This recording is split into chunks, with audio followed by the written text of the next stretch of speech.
Bonjour et bienvenue sur Perspective au cœur des idées, le podcast qui vous est proposé par FIP Édition. Aujourd'hui, nous nous plongeons dans l'univers fascinant des tiers-lieux en compagnie de deux experts en la matière, Antoine Buret et Luc Gwiazdinski. Antoine Buret est sociologue et spécialiste des tiers-lieux et auteur du livre Nos tiers-lieux, défendre les lieux de sociabilité du quotidien. Dans cet ouvrage, il nous emmène dans un voyage à travers l'histoire, depuis des tavernes antiques jusqu'aux espaces de coworking et des tiers-lieux d'aujourd'hui pour en explorer l'évolution de la réalité contemporaine. Qu'est-ce qui fait d'un espace un tiers-lieu?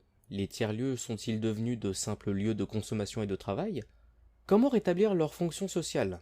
Tout cela est au cœur de l'analyse qu'il propose dans son ouvrage de référence sur le sujet. Luc Gwiazdinski est géographe et professeur à l'École nationale supérieure d'architecture de Toulouse. Il s'intéresse quant à lui aux dynamiques urbaines et aux nouvelles formes de sociabilité. Il est l'auteur de Hypothèses sur le hors, un livre qui explore la tendance croissante du hors-les-murs. Le phénomène touche les modes de vie, les activités de formation, de production, mais aussi les loisirs. On retrouve partout maintenant des écoles hors les murs, des festivals hors les murs ou du off, des ateliers hors les murs, même des universités hors les murs. Ce hors semble tout à coup la solution miracle et presque une obligation face aux impasses et aux enfermements. Il nous propose donc une analyse passionnante de ce phénomène dans son ouvrage. Le livre d'Antoine Buret est déjà disponible dans toutes les bonnes librairies et sur notre site fipedition.com. Quant à l'ouvrage de Luc Gwiazdinski, notez bien sa sortie prévue pour mars 2024. Alors, sans plus attendre, écoutons ces deux esprits inspirants nous éclairer sur les enjeux et les potentialités des tiers-lieux. Bonne écoute.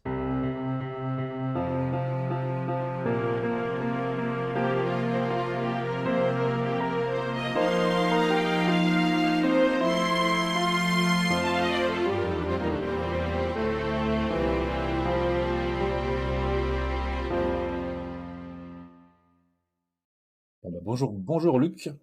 Bonjour. Je suis très content de faire cet échange avec toi. Ça fait quelques années qu'on se connaît au travers sur la question des tiers-lieux, mais pas que.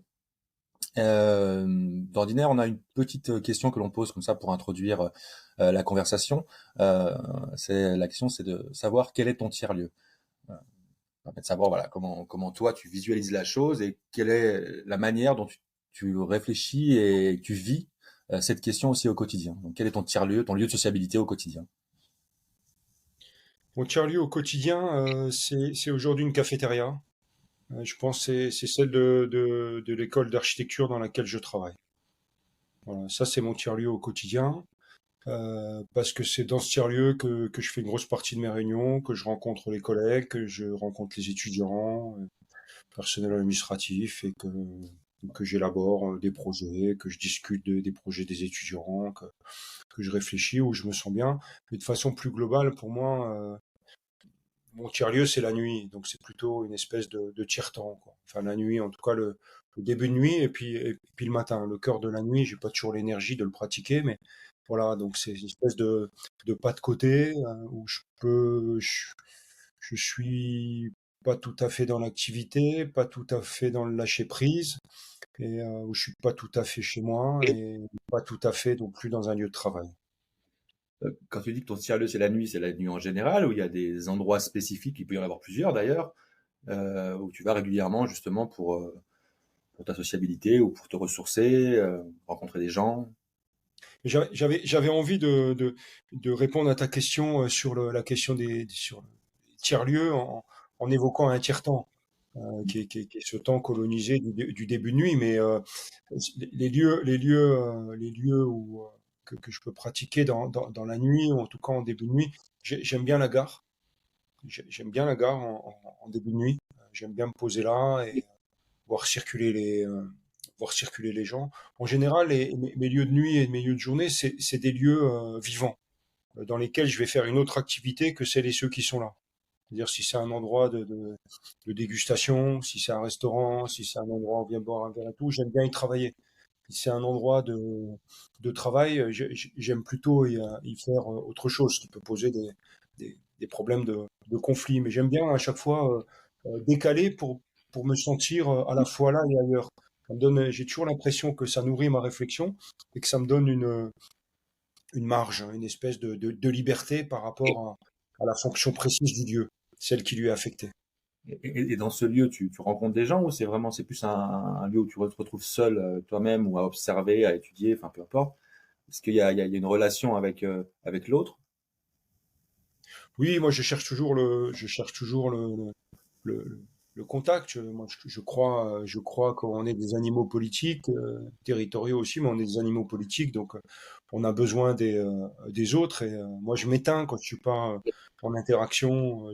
Je m'éteins, je cafarde, je me replie, je vois sans doute les choses, alors soit en noir, soit pas de façon trop précise. Donc, j'aime bien cette capacité qu'a la rencontre de nous transformer. Donc, j'aime bien cette idée du philosophe Henri Maldinet, sur lequel on a déjà eu l'occasion d'échanger, qui parle d'exister, d'être dans l'ouvert. Bon, je suis pas capable de toujours être dans l'ouvert, mais j'aime dans mon métier et j'aime aussi dans les tiers-lieux avoir la possibilité de la rencontre. Parfois, je la vis pas, mais j'aime bien me dire que c'est possible. Et je crois que le tiers-lieu, c'est l'hypothèse d'impossible, qu'il soit dans la rencontre, qu'il soit dans le projet, qu'il soit dans l'altérité. J'ai envie de le définir de façon non académique comme ça. Il y a l'hypothèse d'impossible. Par contre, si je suis tout seul dans mon bureau, il y a moins d'hypothèses de possible. Sauf si tu me pourchasses au téléphone, Antoine. Mais la nuit, il y a ton quotidien, quand tu es à Toulouse, que tu es à Toulouse actuellement. Moi, je Donc suis à j'imagine Toulouse. que t'as des lieux spécifiques que tu fréquentes régulièrement, où tu as tes habitudes, et tu te déplaces beaucoup aussi, je crois savoir. Hmm. Et est-ce que tu retrouves les mêmes types de lieux, ou alors tu en cherches d'autres, tu cherches d'autres sociabilités? Comment tu vis cette polarité finalement des tiers-lieux, cette mobilité? Ouais, tout dépend dans quelle position je suis. C'est-à-dire si je suis voilà simple usager, touriste, habitant, voilà, qui circule. Bon, toi et moi, on est formaté. Donc quand est-ce qu'on est vraiment dans une position de lâcher prise ou dans une position de recherche? On a, je crois, cette chance que le monde soit notre laboratoire. Donc de toute façon, on est toujours. Mais ce que je recherche en premier, je suis actuellement pas mal sur le Vietnam parce qu'on a développé des formations là-bas où on parle de rythme, de temporalité, on explore aussi la nuit, les lieux de rencontre, de sociabilité. Je, j'essaye toujours ouais, de me poser dans des endroits où ça bouge en fait. C'est-à-dire que voilà, des endroits où ça bouge. Donc, quand je suis au Vietnam et que c'est la nuit qui m'attire, bah, je vais aller vers un marché, enfin l'équivalent d'un marché de République, enfin de grands marchés de nuit où je vais circuler dans la ville, me poser sur le trottoir parce qu'ils sont très animés là-bas. Enfin, partout où il y a la possibilité de dégager un bout d'espace public, un bout un petit peu, un coin d'espace un peu mélangé et où il y a de l'étrangeté. C'est-à-dire, j'aime être rassuré. Donc évidemment les gares, évidemment certains types de restaurants, évidemment certains établissements qu'on connaît, mais j'aime bien être bousculé. Donc je vais aller vers des endroits où, d'une certaine façon, je vais provoquer l'étrangeté et puis l'étrangeté va me provoquer. Donc et je vais apprendre et les interlocuteurs me bousculer dans mes certitudes. Mais voilà, donc il y a une foultitude dans la vie, dans les métropoles contemporaines, il y a une foultitude d'endroits de type. Je pourrais parler du café, mais le café n'est pas tout à fait le même aux États-Unis, au Vietnam, en Chine ou ailleurs. Par exemple, en Chine, les endroits où j'aime aller, c'est par exemple, il y a des petits salons où on vous fait des massages des pieds. Et c'est des lieux de sociabilité incroyables dans les quartiers, même de grandes villes comme Shanghai. Et on a l'impression d'être dans un café de village. Les gens viennent raconter leurs histoires, rentrent, sortent, se font masser les pieds, s'endorment là. J'aime beaucoup. Mais c'est classique et normal pour eux. C'est totalement atypique pour moi. Par contre, je peux pas y poser mon ordinateur. Je peux simplement m'immerger quoi, dans une autre ambiance, sans comprendre la langue, mais en essayant de me mettre à l'écoute de ce qui se passe là, quoi. Mais ce qui est intéressant dans ce que tu racontes, c'est que finalement, à aucun moment, tu n'évoques ce qui est catégorisé comme tiers-lieu en France, dans la compréhension française, qui est très spécifique, comme tu le sais. À aucun moment, tu évoques ça comme comme un tiers-lieu que tu fréquenterais régulièrement ou comme un lieu de socialité tout bonnement. Comment tu vois ça? Enfin, voilà, pourquoi et qu'est-ce que ça t'évoque? Je les fréquente, ces tiers-lieux. Mm. Qu'ils soient du côté des espaces de coworking, qu'ils soient du côté des lieux de créativité, qu'ils soient dans toutes Aujourd'hui, il y a une fabrique de tiers-lieux incroyable. On est dans un pays qui est devenu une gigantesque friche. Et donc, chaque élu, chacun de mes étudiants en architecture, en urbanisme, ont envie d'une chose, c'est réenchanter, réoccuper un lieu et le tiers-lieu est devenu l'alpha et l'oméga, une espèce de mot magique euh, auquel on va associer un projet et auquel on va associer une demande de financement croisée pour remettre de l'animation et réinventer de la ville. Peut-être c'est quelque chose, je crois qu'on partage tous les deux, c'est l'idée qu'une ville, c'est un lieu de maximisation d'interaction. Donc, on pourrait s'en passer, mais la ville reste ça. Et je crois que des fois, dans la pratique des tiers-lieux, dans le montage des tiers-lieux, on a cette espèce de nostalgie de, de la rencontre, du lieu de rencontre, qu'on a eu aussi dans les technopoles, c'est-à-dire, mais dans les technopoles, c'était de façon très opérationnelle. Il fallait qu'un banquier croise un jeune étudiant, croise un labo de recherche, et puis ça donnait un projet. Et on avait l'illusion que ça se passait autour d'un café, en fait. Voilà. Dans les tiers-lieux, moi, j'ai lu Oldenburg, ou pas comment tu le prononces, mais moi je le prononce comme ça. Et mais j'ai lu Oldenburg et il était en, comment dire, en dialogue avec ce que je vivais. J'ai toujours cru d'abord qu'il fallait réfléchir et vivre en inter quelque chose, qu'il fallait hybrider les lieux, qu'il fallait fabriquer des situations. Hein, je suis profondément situationniste, c'est-à-dire je vis des situations ici et maintenant et j'essaye d'en fabriquer. Hein, Guy Debord disait l'aventurier, c'est pas celui à qui il advient des aventures, mais c'est celui qui les fabrique. Et je pense que se mettre en situation de tiers quelque chose, de tiers-temps, de tiers-lieu, c'est faire advenir l'aventure et la rencontre. Après, effectivement, il y a aujourd'hui cette fabrique de tiers-lieux avec tout ce qu'on peut leur trouver d'institutionnel, de froid et d'automatique. Le tiers-lieu comme étant un lieu possible d'une rencontre, d'un échange, d'une convivialité avec le mobilier qu'il faut, avec l'agencement d'espace, le dispositif qu'il faut, les images, il y a toute une esthétique du tiers-lieu. On peut faire du copier-coller dans toute la France et peut-être même dans beaucoup d'endroits en Europe, voire aux États-Unis. Il y a que la langue qui change. Je crois que c'est l'anglais aussi qui s'impose sur les murs des tiers-lieux. Mais le tiers-lieu étant designé comme un tiers-lieu, il m'intéresse moins. Je les fréquente hein, en tant que chercheur, en tant que géographe, urbaniste. Je les fréquente et voilà, il m'arrive d'y travailler. Mais c'est pas les endroits qui m'ont les mieux reçus. C'est pas les endroits où j'ai trouvé cette, euh, cette hospitalité, cette ouverture. C'est des endroits qui sont fonctionnellement Fonctionnel. attrapables.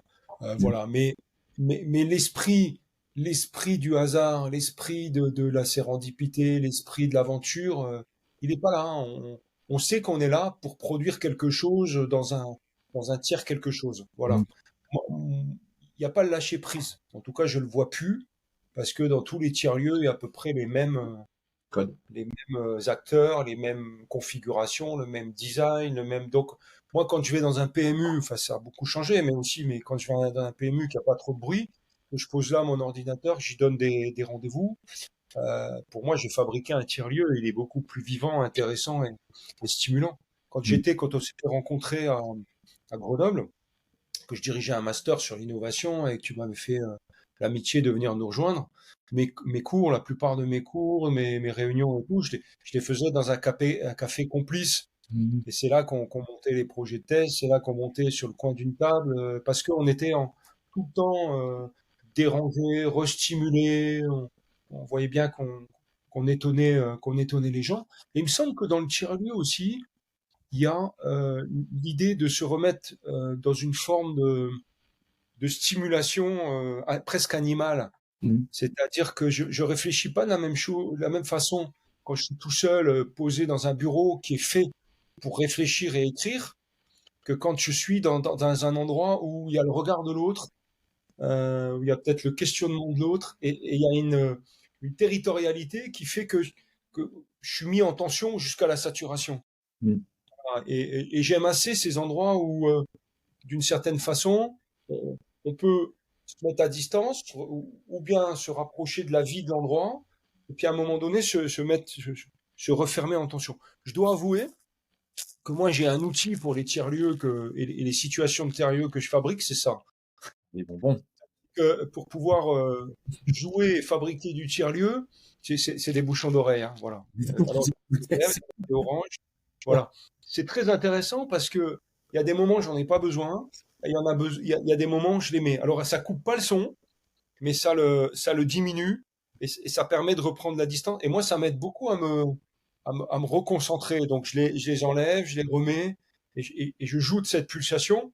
Voilà, je pense qu'un spécialiste et disons un habitant permanent des tiers-lieux, institutions, structures, espaces, organisation, a pas cette même Ouais. logique. Et puis je mène une recherche souvent, moi, je suis un géographe de plein vent, donc je mène aussi une recherche buissonnière. Mhm. Voilà, donc j'ai passé le temps des grands programmes de recherche européens à 1 million d'euros où il faut où on passe son temps en storing, je sais pas quoi, les steering committees et tout ce genre de choses dont j'ai appris à avoir horreur. Donc ma recherche, elle est in situ, elle est in vivo et voilà. Donc beaucoup de plus en plus. C'est pour ça que je vais vers le sud peut-être, mais que je suis à Toulouse, mais de plus en plus dans l'espace public. Je pense Mhm. qu'un tiers-lieu, il a pas besoin. Alors après, mais il a pas toujours besoin d'un toit. Il n'a pas toujours besoin de murs. Quand je donne rendez-vous à des étudiants, à des élus, à des techniciens, à des habitants quelque part dans la ville, dans un endroit, dans un temps, et qu'ensemble on commence à travailler, à poser une question, à observer, à travailler ensemble. Temporairement, on fait tiers-lieu. Je Mhm. pense que l'idée, plus que les murs, c'est l'idée de faire tiers-lieu. Mhm. C'est l'idée de croiser des choses, de transformer les usages classiques des lieux. Moi, je ne supporte plus la charte d'Athènes, je ne supporte plus qu'on me dise là tu dois habiter, là tu dois travailler, là tu dois t'amuser. Donc je serai toujours en train de m'amuser là où il faut travailler, de travailler là où il faut m'amuser et d'être en éveil là où il faudrait que je dorme. Donc je passe mon temps à créer ces décalages qui me stimulent. Mais je suis un mauvais garçon, je suis un garnement. Euh, mais mais ça peut être très bien ça. Comment dire, formaliser, modéliser cette posture de décalage, Ouais. d'entre-deux, de ruge, d'appropriation. Voilà, pour moi, c'est un esprit. Alors, on peut l'appeler, moi, je pose l'idée de tiers-lieu aussi pour provoquer le débat avec toi et avec tes équipes, mais voilà, maintenant le tiers-lieu finalisé, organisé, statufié, folklorisé, j'y vais, mais il m'intéresse beaucoup moins, bien sûr. Mhm. C'est Un la tiers-lieu, fabrique qui un m'intéresse, la tiers-lieu possibilité. un tiers-lieu autoproclamé est moins intéressant, effectivement. Il y a un environnement de service qui est dédié à cela et qui finalement, quand on étudie un peu la chose, et comme tu l'as évoqué, ne le sont pas forcément, ne le deviennent pas, en tout cas ne deviennent pas le tiers-lieu des habitants, ou très rarement. Des travailleurs y viennent effectivement pour produire, comme tu l'as évoqué. S'il y a des artisans, s'il y a des services qui sont donnés, viennent pour profiter de services sans aucun doute. Mais pour installer leur sociabilité, au quotidien, ça reste très rare, ou en tout cas, ça concerne une partie de la population qui est assez limitée. Et puis voilà, tu parlais du Vietnam, on retrouve aussi des exemples dans d'autres pays, enfin, je sais pas, en Égypte ou au Liban, où finalement ces lieux sont élitistes et donc ne concernent qu'une infime partie de la population, et en tant que tel, on ne peut pas les catégoriser comme des tiers-lieux généraux. C'est peut-être des tiers-lieux pour certaines communautés, effectivement, mais en tout cas, s'autoproclamer tiers-lieu de manière générale comme ça demande sans doute quelques contraintes qui ne peuvent pas être cohabitées avec une forme d'élitisme enfin, du public en tout cas. Moi, je te rejoins. Je pense vraiment que la question, c'est comment faire tiers-lieu dans les quotidiens, dans l'ordinaire. Mm. C'est-à-dire qu'il y a une demande aujourd'hui de participation, de co-construire, mais il n'y a pas le temps non plus. Mm. Et puis, il n'y a plus l'envie de se déplacer pour une réunion de travail quelque part et tout. Donc, les gens aiment bien, ils sont plus peut-être réceptifs quand on va sur des lieux où ils mènent quelque chose, ils ont une activité, puis on vient y amener autre chose. Mm. Une tierce question, euh, voilà, un tiers-temps, un tiers-lieu. Enfin, on organise un dispositif, ça peut être un agencement, hein, ça peut être des fauteuils, des trucs, ça peut être quelques règles qu'on se donne, et puis on croise dans un objectif ou un autre, observer, mieux vivre, monter un projet, travailler ensemble. Mais on a, contrairement à il y a quelques années, c'était notre rêve, on se rend pas compte, mais on a tous les outils mobiles. Mm. Je veux dire, il suffit que je prenne ça et je vais de fait fabriquer du tiers-lieu dans beaucoup d'endroits où on m'acceptera. Mm. C'est-à-dire que je vais utiliser mon portable pour faire autre chose que ce qu'on me dit de faire dans ce lieu, et puis pour faire autre chose certainement que téléphoner. Mais en tout cas, ça me permet d'hybrider, d'être dans du multitâche, voilà, de Moi, croiser des types d'activités différentes. j'ai une question sur se faire tiers-lieu. Alors, on continue à creuser là-dessus parce que moi, j'ai un problème avec cette expression. Je l'ai utilisée au tout début, effectivement, mais Ah oui, je la raccordais à la définition que j'avais donnée, donc c'était assez normatif finalement. Quand je disais faire tiers-lieu, j'exprimais quelque chose d'assez précis. Là maintenant, je l'entends et je sais pas à quoi ça s'accroche. Mais c'est un peu comme le faire espace public. Ce faire là, je sais pas ce qu'il dit. Je sais pas ce que veut dire faire en fait. Ce que veut dire faire espace public, ce que veut dire faire tiers-lieu. J'en arrive à, puisque ça ne se raccroche à rien, j'ai beau chercher, interroger, puisque ça ne se raccroche à rien, je ne sais pas ce que ça veut dire en fait. Est-ce que c'est une forme de slogan ou est-ce qu'il y a, ça se rattache vraiment à quelque chose que peut-être on ne peut pas définir précisément, mais en tout cas qui fait image et qui voilà, dit quelque chose de plus précis que l'aspect sloganesque de la chose, faire tiers-lieu comme faire espace public. Moi, je me questionne là-dessus en fait. bah, peut-être que une des pistes, quand tu dis qu'il y a homogénéisation, enfin je traduis à ce que tu dis Ouais. maladroitement, mais quand tu dis qu'il y a homogénéisation des tiers-lieux, voilà, parce que les appels à Bien sûr. bouger, parce que la sphère académique, et puis, ben, voilà, on s'est jeté sur cet objet-là. Bon voilà, donc de fait, il attire aussi un type de population, et donc il est une forme d'entre-soi. Donc moi je pense que c'est ce mouvement où on va faire tiers-lieu, c'est pas l'institutionnalisation du tiers-lieu. C'est-à-dire si pour moi le tiers-lieu, s'il devait être sauvage et manifeste, il serait temporaire, Mmh. voilà.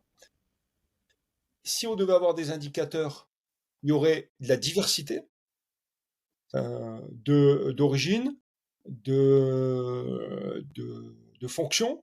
Alors on en a plusieurs, on peut changer de casquette bien sûr, mais de fonctions. Et il- comment dire, il se positionnerait avec un axe fort qu'on pourrait mesurer, c'est une densité d'interaction. Mmh. Voilà.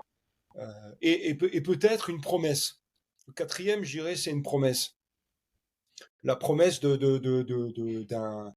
temps, comment dire, d'un temps joyeux, enfin d'un moment joyeux, et d'une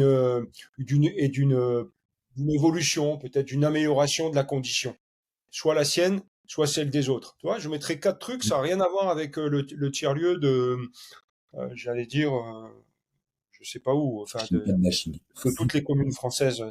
c'est autre chose. Mais donc on est loin d'un faire ensemble un peu orienté production finalement. Orienté, pardon? Production, travail, on serait loin Ah de ben, ça. mais aujourd'hui, la question qui est posée, alors évidemment, on veut pas, on remet des frontières entre le travail, les loisirs et autres. Je pense que le tiers-lieu, il est à l'interface de ça. Mm.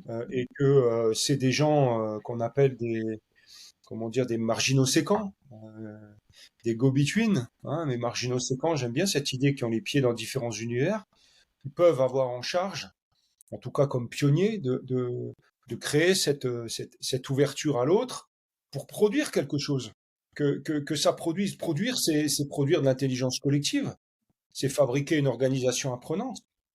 Moi, dans l'échange qu'on a tous les deux là, c'est stimulant, ça m'oblige à sortir de moi-même, on réfléchit toi et moi en même temps, on a laissé aussi beaucoup de part d'improvisation à notre échange. Donc je pense que quand le tiers-lieu, il est plus improvisation, il est plus hasard, que tout est fait, est fait une production finale, non. Il y a l'envie de quelque chose, on peut le poser. Euh, et quand on a fait tiers-lieu, que ce soit au bord de la Garonne, que je vois d'ici ou autre, quand on a fait tiers-lieu, de ça peut émerger quelque chose qui est du domaine de la fabrique, que ce soit un livre, que ce soit un bâtiment. Souvent, ce qui est assez terrible je pense, dans la logique de tiers-lieu, pour celles et ceux qui veulent catégoriser la démarche, c'est que à partir du moment où ça a fait tiers-lieu, les gens qui portent le tiers-lieu, puisqu'ils sont des animaux territoriaux, et ils ont besoin de le fixer. Et eux-mêmes, ils tuent la dynamique de ce qu'ils ont créé, d'une rencontre parfois improbable, d'un rendez-vous improbable, d'un lieu improbable qui d'un coup s'avère hospitalier et capable de fabriquer le tiers, hein, voilà, et de garder l'hétérogène. Qu'est-ce qui se passe? Disons pour le rendez-vous d'après, si rendez-vous d'après il y a autour de cette dynamique, quelqu'un va apporter une petite table, et puis un autre va finir par apporter une chaise, et puis un autre va commencer à mettre une petite barrière, et puis à la fin on a une cabane. Alors c'est merveilleux, hein, la poésie des cabanes, l'esthétique de la cabane, d'autres que moi en ont parlé, mais la cabane d'une certaine façon c'est une cristallisation, c'est une matérialisation d'une logique de tiers qui, pour moi, est bien plus riche que les murs qui la contiennent. Et c'est un géographe qui dit ça. C'est le lieu qui m'intéresse.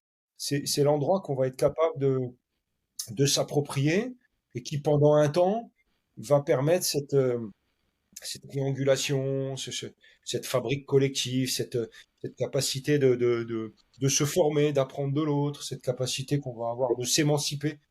Mais après, une fois qu'on a mis le logo, et puis que derrière l'État a mis le sien et ainsi de suite, pour moi, cette fabrique-là, elle est en partie morte. En tout cas, elle est folklorisée. Ou alors, je vais être plus gentil, je veux dire, il y a un risque de folklorisation. Parce qu'elle a des Comme objectifs, pour mon bureau.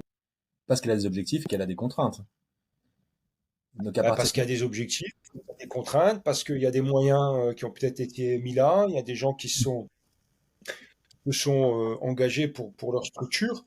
Et de fait, ça devient une institution, donc avec des murs, avec des règles trop précises. Et dans la logique de faire tiers-lieu, il y a toujours de la transgression. On bouscule l'autre, on bouscule le lieu qui n'était pas fait pour ça, on bouscule des certitudes. À partir du moment où tout est installé, tu as même du mobilier pour bousculer les certitudes, c'est fini, tu inventes plus. Après, tu le sais, enfin comme toi, on a observé ces choses avant que ça s'appelle des tiers-lieux. On a suivi les tiers-lieux militants. On regarde aussi tout ça. J'ai pas envie, malgré mon âge, d'apparaître comme un vieux con, mais dans toutes les dynamiques, au départ, il y a des hommes, des femmes, des rencontres, des échanges. Et puis après, petit à petit, ben, on, met- on, on rigidifie, on durcit. Le tiers-lieu, il peut être mobile. Euh, je pense qu'avec avec une caravane posée Oui. sur une place de village, on fabrique un tiers-lieu et on n'est pas obligé de transformer la caravane en mur et en local municipal. Voilà, Et puis surtout, j'aime pas le tiers-lieu quand il est fabriqué ex nihilo, quoi, d'une espèce de tabula rasa, on va poser un tiers-lieu. J'aime bien quand il y a un détournement de fonction, d'usage, voilà, d'un bâtiment qui était fait pour autre chose. Il y a un côté flibuste dans la fabrique de tiers-lieux. Il y a un côté ruge, il y a un côté, il y a un côté leurre aussi. on fabrique aussi du tiers-lieu parce qu'on est puisé dans les lieux habituels. Peut-être ça renvoie à un autre élément que tu as évoqué tout à l'heure, je pense qu'aujourd'hui, beaucoup de gens l'ont exprimé en sociologie, en philo, en anthropo, mais on parle beaucoup d'éclatement, d'une société éclatée, on parle beaucoup de spécialisation. Moi, ce que j'ai noté, c'est que tout le monde est aujourd'hui installé dans un bunker, que ce soit l'université, que ce soit les institutions culturelles, et que pour sortir du bunker, pour aller rechercher un public, pour aller vers les autres, pour se reconstruire une légitimité, qu'est-ce qui se passe?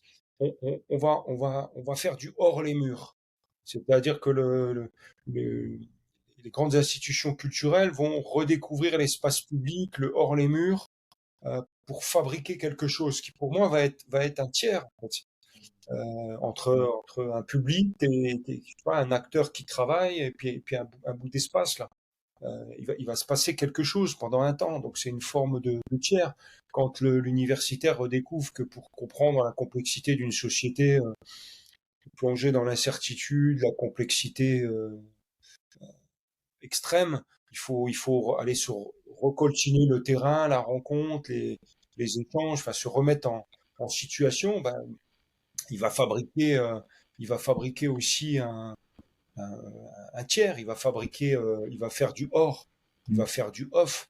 Quand un festival veut exister, il faut qu'il ait son off, qui est une forme de tiers, qui est une forme de hors les murs aussi. Donc, ça participe, je pense, pour ça qu'il faut aller plus loin que les tiers-lieux, ça participe, je pense, d'une volonté, parce que les modèles sont épuisés, parce que les institutions sont en train de s'effondrer, de se ressourcer. Et pour se ressourcer, on va hors. Donc déjà, on sort de sa zone de confort et on part à l'aventure. Ça, c'est une première chose. Cette aventure, elle se termine souvent dans la rue, sur une place, elle se termine dehors. Maintenant, la suite de l'aventure, c'est que un hors les murs plus un autre hors les murs, bah, ils vont fabriquer quelque chose. Donc là peuvent se jouer des formes d'hybridation aussi. Sur ce thème d'hybridation là, c'est un peu comme le faire tiers-lieu, c'est des termes qu'on colle souvent ensemble, euh, qui pour ma part m'interroge beaucoup. Je sais que c'est un sujet que tu travailles énormément. J'aime beaucoup comment tu l'abordes.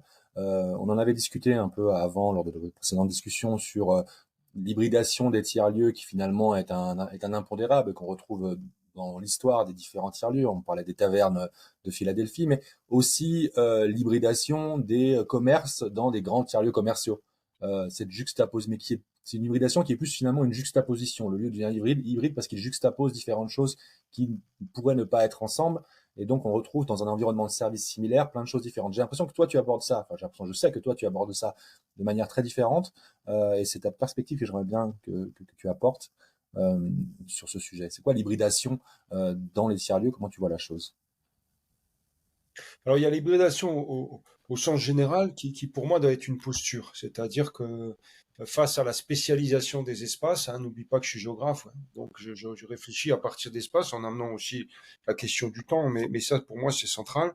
Euh, euh, L'organisation de la ville, elle s'est faite sur la spécialisation, le zoning, c'est-à-dire la charte d'Athènes, c'est une activité, un type d'espace, une activité, une fonction.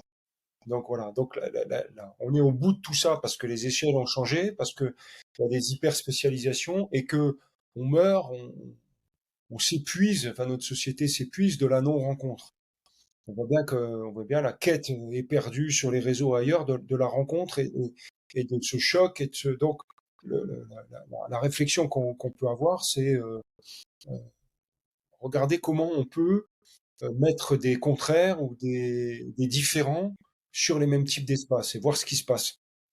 Donc ça peut être des commerces, tu te disais, des activités différentes à différents endroits, parce que il va y avoir des interactions qui vont de mon point de vue, se jouer. Donc cette hybridation, elle est à l'œuvre. On voit bien qu'aujourd'hui, quand tu as un problème dans un domaine, on va essayer d'aller chercher un autre. Ça, c'est pour une hybridation des clés d'entrée, des regards, mais on voit bien que la volonté je le précisais tout à l'heure, d'un certain nombre d'acteurs qui se sont enfermés, un lieu, un espace, enfin, une fonction, qui meurent de ça. Donc, ils ont ce mouvement vers l'extérieur.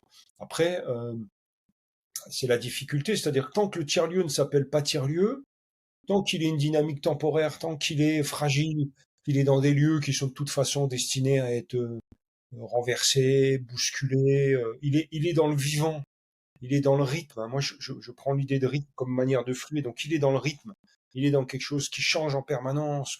Voilà. Et là, il y a des types de populations qui vont y venir. Et comme il n'est pas trop identifié, il n'y a pas besoin de mettre le costume pour y aller. Il continue en permanence à s'hybrider. Voilà. Mais alors dans l'hybridation, il peut y avoir une hybridation, voilà, donc une espèce je vais dire, un accouplement de deux types de fonctions qui vont donner une troisième, voire une nouvelle espèce. Mais il y a aussi, et c'est vrai pour les tiers-lieux, la possibilité d'une hybridation temporaire. C'est-à-dire, je viens, j'allais dire comme dans des grandes enseignes de malbouffe, là, je viens comme je suis, je m'hybride. Alors, je m'hybride, ça peut être, je m'encanaille, je m'acculture, voilà, je m'hybride. Et le dispositif du tiers-lieu me permet ça. Puis après, je rentre chez moi. Et puis, il y en a d'autres qui vont s'hybrider et puis commencer à faire système. Et là, la question, c'est comment ils peuvent rester. Parce qu'ils sont venus là parce qu'il y avait de l'hétérogénéité. Tu viens là parce que tu n'es pas avec les tiens. Et donc, tu peut-être peux avoir quelques-uns des tiens avec toi, mais tu vas chercher des autres. Sauf qu'à force de se fréquenter, ces autres deviennent un nouveau nous. Et ce nous-là, hein, c'est la blague de Coluche, il n'y a plus de noir, il n'y a plus de blanc, on est tous bleus, maintenant les bleus clairs d'un côté, les bleus foncés de l'autre. Mais là, on est un nous, et ce nous-là, dans les dynamiques-là, il se ferme naturellement. C'est-à-dire que si le tiers-lieu s'enferme dans un lieu, dans une esthétique, il y a une esthétique des gens il y a un look, il y a un design, il y a tout ça. Quand on s'enferme là-dedans, à un moment donné, la dynamique du tiers-lieu qui est de permettre à des autres de nourrir des dynamiques, de projets, de construire, de tout ça, elle meurt. Et le tiers-lieu, de mon point de vue, il peut, malheureusement, donc c'est pas ce que veulent les institutions, qui veulent du dur des bâtiments, mais le tiers-lieu, il ne peut, comme être vivant, un truc, ne bien fonctionner que s'il est fragile. Alors c'est pas de la poésie, hein, ni du romantisme, que s'il est fragile, ça veut dire que il est pas complètement fini. Donc quand j'arrive dans ce tiers-lieu, j'ai quelque chose à lui apporter, et il a quelque chose à m'apporter, puis quelque chose qui va nous transcender.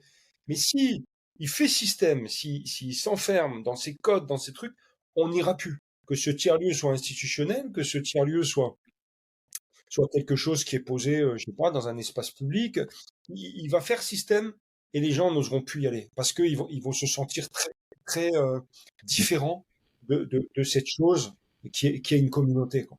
Et même mieux, ils vont peut-être se faire contre le tiers-lieu en ayant peut-être un langage anti-tiers-lieu, Ce qui arrive en de plus en parlant plus. d'élitisme. Ce qui arrive de plus en plus, je le disais, hein, je confirmais ce que tu es en train de dire. Un langage contre Oui, tiers. je pense que mais oui, je pense que c'est en train Alors, peut-être qu'on doit réfléchir, on doit changer d'échelle, hein. Encore le côté géographique, Antoine, mais peut-être qu'on doit se dire que le tiers-lieu, c'est l'archipel de tous ces lieux. C'est-à-dire que dans le tiers-lieu, dans cette image comme ça d'archipel, de ce que d'autres ont appelé des lieux infinis, des lieux émergents, des contre-lieux, enfin bon, tout ça, on a là une scène, hein, une scène au sens dont on a des gens, on a des sujets qui sont travaillés, on a des dispositifs aussi, et puis on a des valeurs communes, et puis on circule d'un lieu à l'autre. Mm. Donc je pense que la dynamique du tiers-lieu, s'il veut pas mourir lui-même, mais c'est difficile qu'il ne meure pas comme institution, mais comme dynamique, il faut toujours qu'il aille se ressourcer, toujours qu'il aille chercher un tiers, toujours qu'il aille se faire bousculer, parce que sinon, il rentre il rentre dans le truc. Le tiers-lieu, aujourd'hui, il est dans la mallette des élus qui veulent faire de l'innovation. Voilà. Donc, comme on veut faire de la mobilité, ben, il fallait un tramway. Après, il a fallu des Exactement. vélos, des vélos partagés.